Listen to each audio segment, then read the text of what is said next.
I actually didn't get introduced to traditional music here in Appalachia until I was in college. On a whim, I decided to take a bluegrass guitar class. Little did I know that I entered this entire new world of music and really learned about origins and history of West African contributions to country music. I say it's called Expressway. It's really a double entendre because artists express themselves. They have different avenues of expression. I'm an actor, I'm a dancer. Amethyst is a singer. Danny is a director. You have writers. We're all artists though who are using this gift that is inside of us to express ourselves. And also, we go from the West Coast to the East Coast, from the North to the South, to be able to highlight all of these different powerful voices in our country that are using their gifts. We go on an artistic expressway throughout the country, meeting people who are using their gifts to create space and empower their community.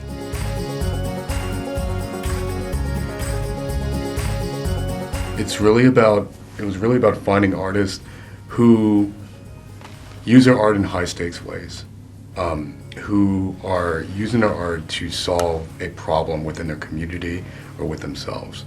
So versus things that maybe just look aesthetically pleasing or move you, we wanted to layer it and make sure we put forth stories of artists using their art in really impactful ways. And we take that very seriously.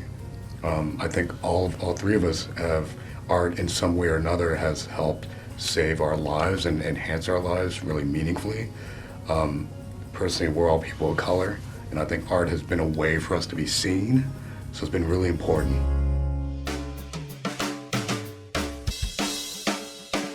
I just really loved the idea and the concept behind it, and it was also a really cool opportunity to, be recognized as like part of Appalachia, because in media there has always been a huge conception about Appalachia kind of being one kind of a place with certain kinds of people, and I feel like any opportunity that I have to be able to talk about my Appalachian experience and to also talk about like all of like the wonderful aspects of living there and the life that I get to, have there. So it means a lot to be asked to be, I guess I hate to say representative of Appalachia because it's not just me, but yeah, it means a lot to have my way of living and my, identity to be represented within that amongst the others. So I'm a singer-songwriter, and I'm really heavily influenced by alternative music, pop music, and country, old-time music, country blues, lots of field recordings from like the Lomax archives. For me, like my main goal whenever I'm listening to a song, the most important things to me are the melody and the rhythm and whether or not it resonates. And so I just love hearing new things and experiencing new music, and because it helps me learn about, it's also a gateway to learning about, different cultures and, hearing different perspectives about why people choose the songs that they choose and write what they write. And it's really inspiring and fun to be able to, it's just a fun world to be able to participate in. And music has just always been a really wonderful way for me to express myself when a conversation or words can't. So yeah. It was not. I mean, as Amethyst was saying, you start to already have a preconceived notion. I think we all are guilty of having prejudices, thinking I know what that is. But once I was able to take the time to lean in and spend some time, I started to see myself reflected just in the human journey of people and what they're going through, how they're using their gifts to be able to create space and express themselves and hopefully be able to make their community a better place, using what they do to be a light for others to find their pathway. And I was really touched by how people were so connected to each other. They really were about being there for their neighbor in the midst of all the challenges. We're not going to just throw you away. all of us have gone through challenging times and all of us are redeemable. And I really appreciate that about the Appalachian experience that I had when I was there. And I hope that can resonate on the episode, that it could ripple out throughout the country, that just because you see people going through things, it doesn't mean that they've lost their humanity. Just because you see people who are different than you doesn't mean that they're not worthy of your empathy. Yeah, I loved it. I love the experience. I want to just add one thing to Appalachia. Once you see the episode, you'll see that we definitely subvert expectations.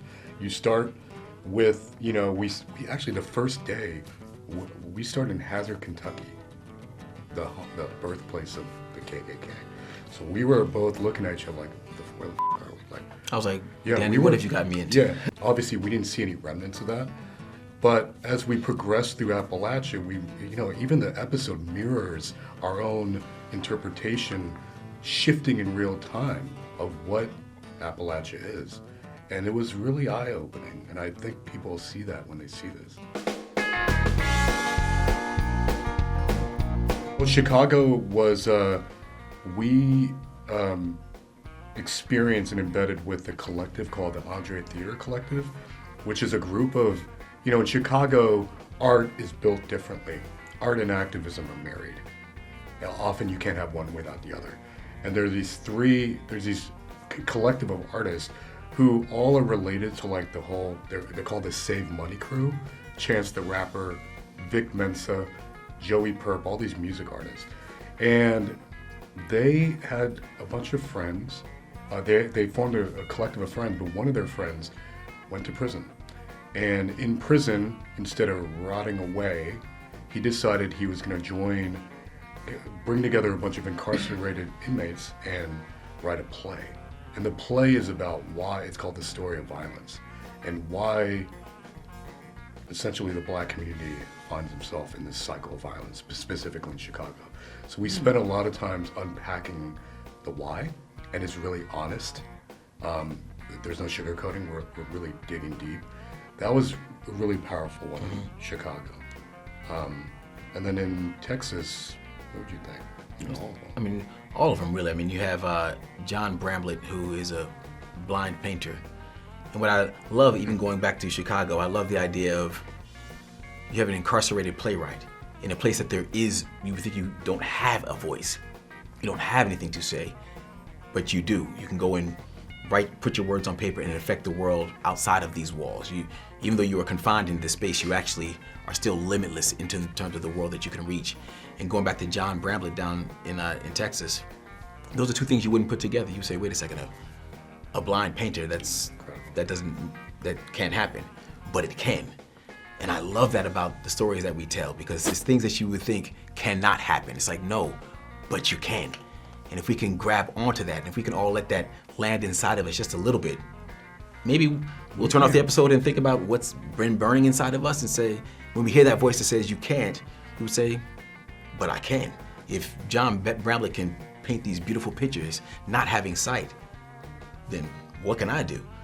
And he really is a talented artist. You have the Academy of Theater, which is really doing work out there, putting up plays reflecting the voice of the people, which often is what art really is. And it's empowering people, letting them be seen. Because oftentimes I think in this world we feel lost, we feel alone, we feel lonely because we're not seen. We feel that we're just moving through this place and nobody really realizes my existence. But when you have theaters like the Academy of Theater that are putting work out there, letting people know, I see you, I see your struggle. You are not voiceless. Your voice is very powerful. If we come together, we can make a difference. It's a wonderful thing to see.